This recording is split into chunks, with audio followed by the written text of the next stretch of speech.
Hi అండి, మీ పేరు? నా పేరు హర్షవల్లి బాబు. అంటే హర్షవల్లి గారు, ఇక్కడ పెందుర్తి నియోజకవర్గంలో పంచకర్ల రమేష్ బాబు గారు పోటీ చేస్తున్నారు కదా, అతని విజయం ఇక్కడ ఖాయం అవుతుందని అనుకుంటున్నారు? సూపర్ గెలుస్తారండి. మినిమం 30,000 మెజార్టీతో డెఫినెట్ గెలుస్తారు. ఎందుకంటే ఆయన ఎప్పటి నుంచో ఇక్కడ అందరికి చేరపరిచారు కదా, చాలా మందికి తెలిసిన ఆయన అంత మంచి చేశారు. ప్రజారాజ్యం అప్పటి నుంచి కూడా ఆయన పవన్ అని ఫ్యామిలీతో అందరితో బాగా పరిచయం ఉన్నాయి. డెఫినెట్ గెలుస్తారు బాబు. ఫుల్ మెజార్టీ మాత్రం వస్తుంది ఆయనకి. అంటే ఇప్పుడు అన్నంరెడ్డి అదీప్ రాజు గారు ఇక్కడ అపోజిషన్ పార్టీలు ఉన్నారు కదండి, అదీప్ రాజు గారు ఇక్కడ భూ సమస్యలన్నీ తీరుస్తారు.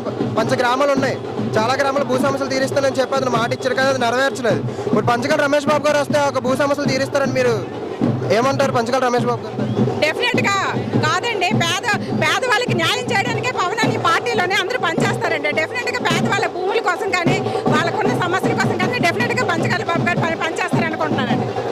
ఓకేనండి. ఇప్పుడు ఇక్కడ పవన్ కళ్యాణ్ బహిరంగ సభ పెట్టడం వల్ల ఇక్కడ జనసేన పార్టీ అనేది అత్యంత మెజారిటీతో గెలుస్తుంది అంటున్నారు. మరి మీ ఒక మాటలు ఏమంటారు? డెఫినెట్ గా అండి, పెటప్పరం మా నాన్న వస్తున్నాడు కదండి బాబు, చిరంజీవి అని వస్తున్నాడు. ఒక చిరంజీవి అని పెటప్పరం వస్తే చూడు మన స్టేట్ ఎంత ఊగిపోద్ది.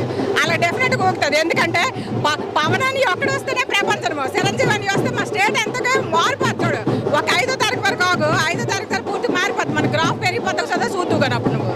అంటే పవన్ కళ్యాణ్ గారు ఇక్కడికి వస్తే విజయం అనేది ఖాయం అంటారు. అలాగే పవన్ కళ్యాణ్ గారు పిఠాపురంలో పోటీ చేస్తున్నారు, దాని మీద మీకు అభిప్రాయం ఏంటంటే? అతను ఎమ్మెల్యేకి అక్కడ పోటీ చేసి పార్లమెంట్లో అడుగు పెడతారంటారా? డెఫినెట్ గెలుస్తారు బాబు. ఎంత మెజార్టీ, 1,00,000 మెజార్టీ వస్తుంది. ఆ గీత కంటే వెళ్ళిపోతామంటుంది కానీ పార్టీ వాళ్ళు బాగోదు కదా.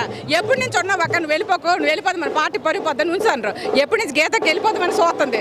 ఎందుకంటే పవన్ అని దగ్గర ఆవిడ కూడా ప్రజారాజ్యంలో ఉన్నది కదా ఇంతకుముందు. పాపం వాళ్ళ ఫ్యామిలీతో పరిచయం ఉన్నవాడ ఎలాగ డిపాజిట్లు పోయి పరుగు పోగొట్టుకున్న కన్నా ముందే వెళ్ళిపోతామని చూస్తుంటే మరి పార్టీ వాళ్ళు ఊరుకుంటాడు బాబు. నామినేషన్ వేసింది కదా, నామినేషన్ ఉపసంహరించుకుంటానని అంటుందట అందరితోనే. కానీ వద్దుకుంటూ మన పార్టీ పరిపోద్ది, పవన్ కళ్యాణ్ ముందు పోయినా పర్వాలేదు అని అంటారు. అందుకు ఆగింది, ఇంకెట్లేదు. సరే, అయితే పంచకర్ల రమేష్ బాబు ఇక్కడ విజయం సాధించి జనాలందరికీ మంచి జరుగుతుందని చెప్పి మేము కోరుకుంటున్నాం. మీ మాటలు కూడా మీరు కాదండి, ఈ పరిపాలన చూస్తుంటే ఎవరికైనా పిచ్చెక్కిపోతుంది కదండి. ఈ పరిపాలన పారదోలడానికి ఎంతమంది కాదు, ముగ్గురు కలిస్తే కానీ వీళ్ళు పారదోలలేకపోతున్నారు. కాబట్టి ప్రజలకు మంచి చేయడానికే వస్తున్నారు. ఈ ప్రభుత్వం వచ్చి మనకు రాజధాని తెచ్చిందండి. 10 సంవత్సరాల నుంచి రాజధాని లేదు మనకి. కాదు పోలవరం తెస్తానంత తెచ్చిందా? ఏటీ తేలేదు. ప్రజలు అప్పుపాల్సింది. పథకాలు ఇచ్చాం, మేము ఇచ్చాం, అవి ఇచ్చాం అంటారు కానీ ప్రజలకు పనికొచ్చే పని ఏదైనా చేసింది? నిరుద్యోగ సమస్య పెంచింది. మన విశాఖపట్నం చూస్తే రౌడీలకి, గోండాలకి, కబ్జాకారులకి అందరికీ అడ్డగా అయిపోయింది. అంతేనా? ఎక్కడ పడితే అక్కడ డ్రగ్స్ మాఫియాకి అన్నిటికీ అడ్డ అయిపోయింది.